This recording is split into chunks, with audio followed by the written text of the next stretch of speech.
السلام علیکم جناب۔ امریکی صدر ڈونلڈ ٹرمپ نے اپنی تمام تر ملاقاتیں منسوخ کی اور ایرانی عوام کے لیے ایک پیغام جاری کیا کہ ہیلپ از آن دا وے، آپ ڈٹے رہیں، اس رجیم کا خاتمہ کریں۔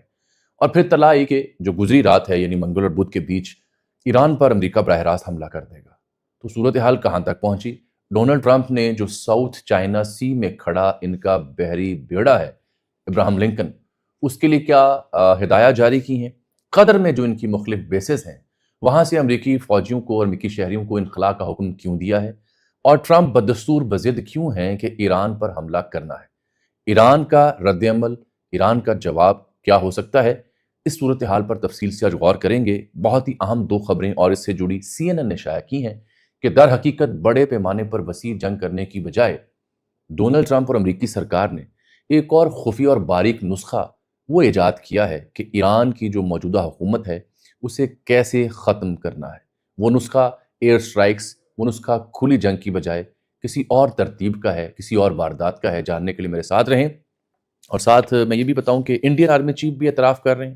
یہ جو ابھی حالیہ جنگ ہوئی، انہوں نے مان لیا ہے کہ پاکستانی جو فوج تھی اس کے پاس بھارت کی مکمل سیٹلائٹ پکچر موجود تھی، جو معلومات ہم نے اب تک پہنچائیں، وہ اب خود بھی اعتراف کر رہے ہیں۔ کچھ ملکی سیاست کا ذکر بھی ہو جائے گا، لیکن سب سے پہلے ذرا ایران کا جائزہ لے لوں۔ دیکھیے، بات یہ ہے کہ آپ نے اس لینس کو دیکھنا ہے کہ کیسے B B C, C N N, Al Jazeera, Reuters, A F P یہ کور کرتے ہیں، کیونکہ ایران کا انٹرنیشنل میڈیا تو ایسا ہے نہیں۔ ان کا اپنا مقامی میڈیا وقفے وقفے سے چند ایک معلومات ہی منظر عام پر لاتا ہے۔ اب سی این این کے اگر آپ ویب سائٹ کھولیں تو فرنٹ پیج پہ آج میں آپ سے مخاطب ہوں، بدھ کے روز شام کے وقت فرنٹ پیج پہ جو سب سے اہم خبر یا سٹوری لگی ہوئی ہے وہ سٹیفن کولنسن کی سٹوری ہے۔ سٹیفن کولنسن 17-18 سال اے ایف پی کے ساتھ وابستہ رہا ہے، بڑا سینئر صحافی ہے، ایک عرصے سے میں اسے فالو کرتا ہوں۔ یہ وائٹ ہاؤس سے لے کے امریکی صدارتی انتخابات سے لے کے دنیا بھر کی جو سیاست اور اس میں امریکہ کا کردار ہے اس کا بڑا ایکسپرٹ قسم کا صحافی ہے۔ اس نے ایک بڑا شاندار مضمون لکھا ہے جس میں کئی ایک اہم اور چبھتے سوال اس نے ڈونلڈ ٹرمپ کے لیے اٹھائے ہیں۔ خبر میں آپ کو دوں گا وہ بحری بیڑے کو موو کرنے کے لیے اور ایران پہ حملہ کیسے کرنا ہے، وہ خفیہ طریقہ کیا ہے، لیکن ذرا پہلے اس شخص کے سوال سن لیں جو اس نے سی این این پر لکھے، جو امریکی آڈینس اور دنیا بھر کے لیے اس نے اٹھائے، کیونکہ پورا امریکی میڈیا، ویسٹ کا میڈیا تو ون سائیڈڈ سٹوریاں دے رہا ہے نا جی، کہ ٹرمپ کا جو کہہ رہا ہے بالکل ٹھیک کہہ رہا ہے، ایران کو فتح کرنا ہے، رجیم کا خاتمہ کرنا ہے۔ تو یہ واحد شخص ہے جس نے ایسے سوالات اٹھائے جن کا جواب امریکی انتظامیہ کے پاس نہیں ہے۔ وہ کیا سوال اٹھاتا ہے؟ ایک تو یہ کہتا ہے کہ یہ ڈیپلی کمپلیکس ایشو ہے ایران کا، اس کو دیگر ممالک جیسے لیبیا میں، عراق میں، وینزویلا میں جو کارروائیاں آپ نے کی اس سے مماثلت اس کی نہیں ہے۔ وہ یہ کہتا ہے کہ ایران مشرق وسطیٰ یا دیگر کسی ملک کی طرح کوئی برطانیہ کی، یورپ کی یا امریکہ کی کالونی نہیں رہا۔ ایران کا سب سے بڑا فرق یہ ہے کہ ایران ایک تہذیب یافتہ قوم ہے، ایک ثقافت ہے، ایک زبان ہے، صدیوں پرانی شناخت ہے۔ It is in like other countries جو کالونیاں رہی ہیں۔ دوسرا وہ یہ کہتا ہے کہ آپ یو کی not just bombard Iran into a democracy, آپ ایران پر بمباری کر کے وہاں جمہوریت نہیں لا سکتے۔ یہ لکھ رہے ہیں انگریزی زبان میں، اور وہ کہتا ہے کہ یہ جو انف ڈیمیج ہے وہ بھی آپ شاید نہ کر سکیں، لاسٹ ٹائم بھی آپ نے کر کے دیکھ لیا۔ اس بیچ میں وہ نسخہ یہ دے رہا ہے، اور یہ میں نے بھی مختلف امریکی آؤٹلیٹس کو دیکھا، مختلف تجزیہ کاروں کو سنا، اور میں ایک خبر آپ کو اور دوں کہ کچھ چینلز کا یہ دعویٰ ہے جیسے این بی سی کا کہ اسرائیل سمیت عرب کے کچھ ممالک جو امریکی اتحادی ہیں انہوں نے ٹرمپ کو، امریکہ کو مشورہ دیا ہے کہ وہ لارج اسکیل ملٹری اسٹرائک نہ کریں، اور یہ دلیل دی ہے کہ وہ ایران میں جو موجود حکومت ہے وہ اتنی کمزور ابھی نہیں ہوئی جتنا آپ سوچ رہے ہیں، جتنا میڈیا دکھا رہا ہے۔ اتنی کمزور ہوئی ہوتی تو وسیع پیمانے پر جو مظاہرے ہیں 100 سے زائد شہروں میں، 31 صوبوں میں، تو ابھی تک رجیم گر چکی ہوتی۔ تو یہ این بی سی نے کوٹ کیا ہے مختلف عرب ممالک اور اسرائیل کے حکام کو، گو کہ اسرائیل کچھ اور چاہ رہا ہے کہ یہ یہاں پہ اتنی کمزور ان کی رجیم نہیں ہوئی۔ تو اس بیچ میں یہ سٹیفن کولنسن نے جو خبر بریک کی وہ سب سے اہم ہے۔ اس کی دلائل اور اس کے سوالات میں آگے پوسٹ پون کرتا ہوں، پہلے اس کی دلیل میں دے لوں۔ وہ کہتا ہے کہ ان سب کو دیکھتے ہوئے ٹرمپ اور امریکہ اس نتیجے پہ پہنچ رہے ہیں کہ سائبر اٹیک کیا جائے۔ سائبر اٹیک جو ہے اس سے مراد کیا ہوگی کہ جو ان کی ملٹری ہے، جو ان کی سرویلنس ہے، جو ان کی کمانڈ ہے سائبر سیکیورٹی میں، اس کو پیرالائز کیا جائے، اس کو مفلوج کیا جائے۔ حتیٰ کہ یہ آپشن بھی ہے کہ بتی بند کر دی جائے، اندھیرا چھا جائے پورے ایران میں۔ تو اگر پورے ایران میں اندھیرا چھا جاتا ہے، بتی بند کر دی جاتی ہے، انٹرنیٹ سرویلنس جو فوج کی، پاسداران انقلاب کی، پولیس کی یا دیگر محکموں کی جو سرویلنس ہے، ظاہری بات ہے وہ تو انٹرنیٹ سے جڑی ہے، وہ security and command and control سے جڑی ہوئی ہے۔ اگر وہ آپ رپچر کر دیتے ہیں سائبر اٹیک کے ذریعے تو آبویسلی ایک پینک پھیلے گا، آبویسلی ایک انسرٹنٹی پھیلے گی. تو مظاہرین کو وہ چاہ رہے ہیں کہ اس طرح سے مزید پرووک کیا جائے اور مزید کمزور کر کے مظاہرین کو کہا جائے چڑھ دوڑیں، تہران پہ قبضہ کر لیں. یہ اب ایک اندر کا پلان ہے، اور ساتھ مشورہ کچھ لوگ یہ دے رہے ہیں اسٹیفن کولنسن کے مطابق کہ یہ کارروائی کرنے کے بعد آپ پیرالل ڈیپ سٹرائک کر سکتے ہیں، میزل سٹرائک کر سکتے ہیں، ایئر سٹرائک کر سکتے ہیں تاکہ ملٹری کو چوک کیا جائے. تو یہ اس منصوبے کے اوپر اب سنجیدگی سے غور کیا جا رہا ہے. یہ جو ٹرمپ نے کہا تھا کہ میں تمام ملاقاتیں اپنی منسوخ کر رہا ہوں، اور ایرانی عوام کو اس نے کہا کہ آپ کے لیے مدد رستے میں ہے، یہ اس کا بیک گراؤنڈ ہے جو کھل کے آج سی این این کے اسٹیفن کولنسن نے لکھا ہے. لیکن یہ کولنسن آگے جا کے مزید یہ بات کرتا ہے کہ اس کی کیا یقین دہانی ہے کہ آپ کی فضائیہ مظاہرین کو بچا سکے گی جو ہر شہر میں پھیلے ہوئے ہیں، وہ بھی متاثر ہو سکتے ہیں. پھر وہ کہتا ہے کہ جو امریکہ اور اسرائیل ہیں یہ مل کے اگر میزائل حملے کریں سائبر اٹیک کے بیچ تو کسی حد تک نتائج نکل سکتے ہیں. آگے کہتا ہے ایران کی مذہبی قیادت کا اگر آپ خاتمہ کر لیں گے تو اس سے ایک اہم ترین نقطہ وہ یہاں یہ لکھ رہا ہے کہ اس کے دوران اور اس کے بعد امریکہ مخالف جذبات اور شدت سے بھڑکیں گے، جس کا مظاہرہ پچھلے 2-4 دنوں میں آپ نے ایران کی سڑکوں پر دیکھا. لوگ بھوک پیاس سے یا انفلیشن سے، مہنگائی سے تنگ ہیں، لوگ سسٹم سے عاجز آئے ہیں، لیکن لوگ امریکہ کی محبت میں گرفتار نہیں ہو رہے. وہاں ایران میں لوگ وہاں امریکہ کا کوئی لانچ شدہ رضا پہلوی یا کوئی اور باہر سے لایا بندہ وہ قبول کرنے کو تیار نہیں. یہ لکھ رہا ہے یہ تجزیہ نگار سی این این کی ویب سائٹ کے اوپر، اور توجہ دلا رہا ہے کہ اگر آپ سمجھتے ہیں کہ یہ جو مذہبی رجیم ہے، مذہبی قیادت ہے، اس کا اگر آپ خاتمہ کر کے تو من پسند کا بندہ انسٹال کر کے ایران میں حالات قابو میں لے لیں گے تو یہ آپ کی غلط فہمی ہے. ایسا بالکل نہیں ہونے والا. لوگوں کا رد عمل اس کے برعکس ہوگا. رضا پہلوی والے مشن کو اس نے ٹوٹل فلاپ شو قرار دے دی ہے، کیونکہ میں تو کہوں گا پنجابی میں ان تلوں میں تیل نہیں ہے، یہ تو فلاپ فلم تھی، اس لیے ٹرمپ نے بھی ہلکا ہاتھ رکھا. پھر کہتا ہے باہر سے اگر قیادت آپ نے لائی تو وہ بھی ناکام ہوگا. پھر آگے جا کے وہ کہتا ہے کہ جی جو اتھارٹی ہے ایرانین حکومت کی، یعنی جو ان کا حکم ہے، نظم ہے، وہ آپ کمزور کر سکتے ہیں ان کارروائیوں سے جو سائبر اٹیک، احتجاج، مظاہرے اور ڈیپ ڈاؤن چھوٹے موٹے جو میزائل حملے ہیں اس کے ذریعے، لیکن فوری طور پر آپ رجیم چینج نہیں کر سکیں گے. یہ اس نے سی این این کے اوپر لکھا. آگے جا کے اس نے ایک المیہ بھی بیان کیا ہے. وہ کہتا ہے کیا امریکہ نے، کیا ٹرمپ نے یہ سوچا، اس کی جو مضمون ہے اس کا عنوان ہے The questions Trump must ask before striking Iran. وہ سوال جن کا جواب امریکی صدر ڈونلڈ ٹرمپ کو دینا ہوگا ایران پر حملہ کرنے سے پہلے.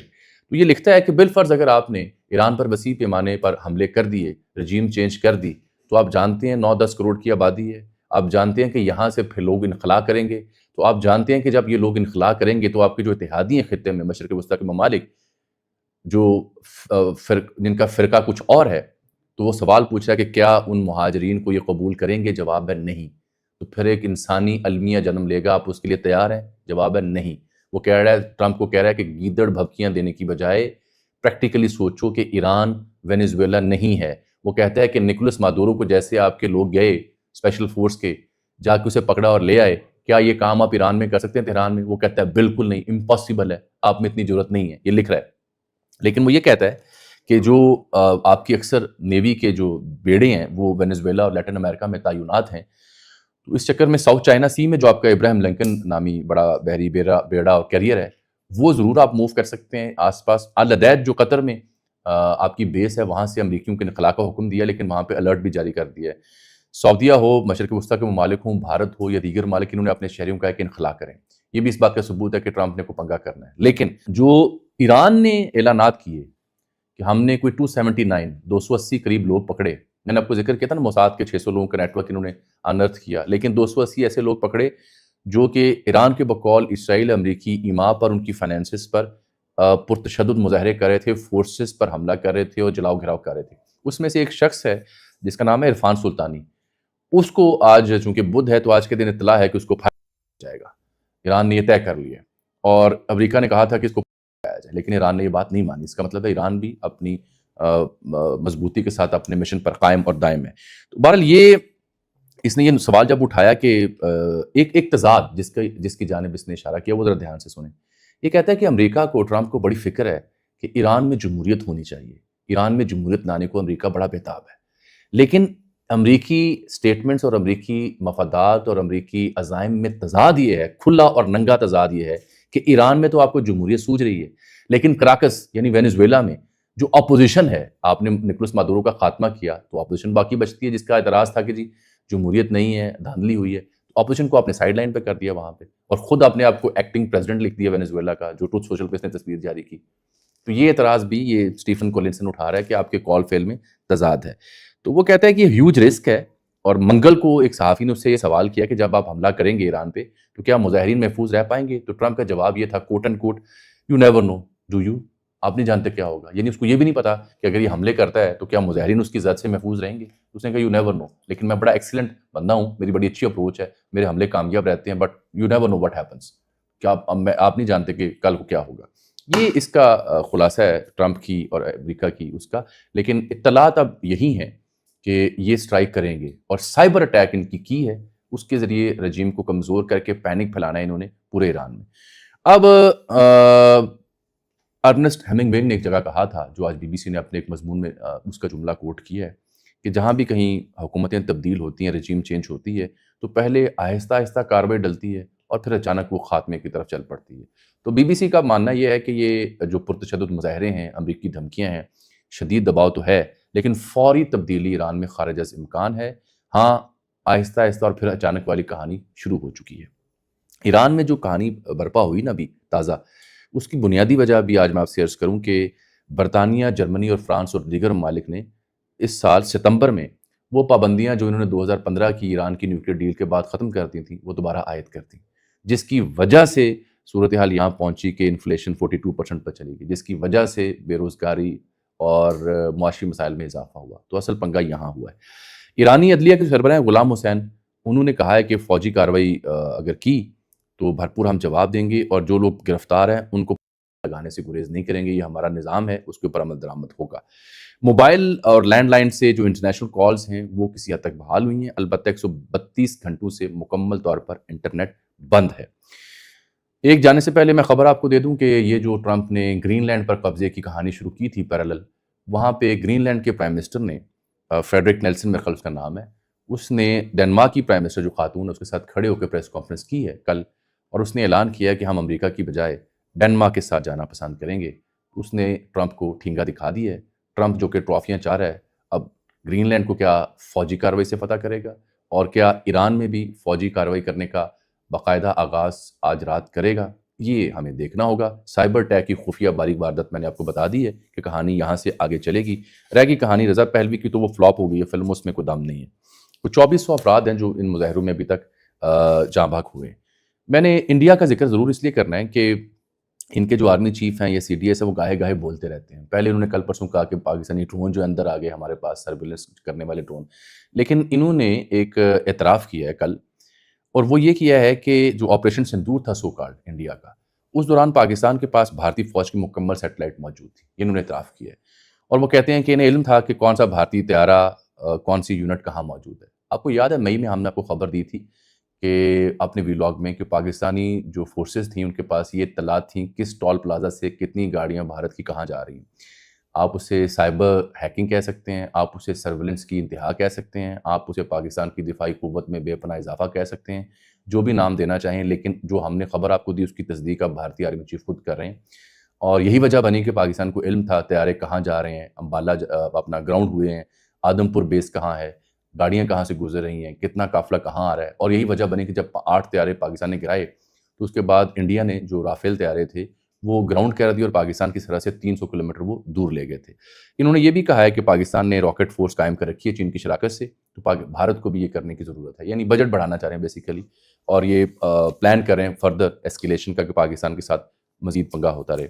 جانے سے پہلے میں نے کہنا ہے کہ سہیل خان آفریدی صاحب سی ایم کے پی نے کہا تھا آپ کو کہ شواہد دیے جائیں کہ افغانستان کی سرزمین دہشت گردی میں استعمال ہوتی ہے. آج میں نے دیکھا ہے کہ جنگ پہ خبر چھپی ہوئی ہے. علی امین گنڈاپور صاحب تو یہ کہہ رہے ہیں جو سابق سی ایم ہیں کہ ٹی ٹی پی افغانستان سے پاکستان میں دہشت گردی کر رہی ہے. حکومتوں کے پاس ثبوت ہیں، صوبائی حکومت بھی اور وفاقی حکومت کے پاس بھی. تو یہ تضاد ایک سامنے آیا ہے. دوسرا تضاد مجھے حکومت کے ہاں بھی ہائی لائٹ کرنا ہے. میرے پروگرام میں عطا تارڑ نے، میں نے جب ان سے پوچھا کہ محمود خان اچکزئی صاحب جو ہیں وہ اطلاع ہے کہ رانا صاحب نے انہیں آفر کی کہ وہ پرائم منسٹر سے ملیں، مذاکرات کی کہانی کا میں ذکر کر رہا ہوں، تو کیا حکومت نے کوئی ایسی پیشکش کی تھی محمود خان اچکزئی صاحب کو؟ تو تارڑ صاحب نے مجھے آن ریکارڈ کہا کہ یہ قطعاً نہیں، من گھڑت بے بنیاد افواہ ہے، ایک جھوٹی خبر ہے. پرائم منسٹر نے اچکزئی صاحب کو ملاقات کے لیے نہیں بلایا تھا. لیکن یہ جب پروگرام ہو گیا تو میں نے یہ کلپ بھی ایکس پہ پوسٹ کیا، تو پھر میں نے دیکھا کل ہی علینا شگری صاحبہ کے پروگرام میں رانا ثناءاللہ صاحب خود پروگرام میں شرکت گفتگو تھے، تو یہی سوال علینا نے ان سے پوچھا، تو رانا صاحب نے کہا جی بالکل، میں نے محمود خان اچکزئی صاحب کو پی ایم سے ملاقات کی آفر کی تھی، مگر وہ پہلے اڈیالہ جانا چاہتے تھے۔ تو جہاں میں نے سہیل آفریدی اور علی امین کے بیانات میں تضاد آپ کے سامنے رکھا، وہاں دو وزراء کے بیانات میں جو تضاد ہے وہ بھی آپ کے سامنے رکھا ہے۔ مجھے آج کے لیے اجازت دیجیے، اللہ حافظ۔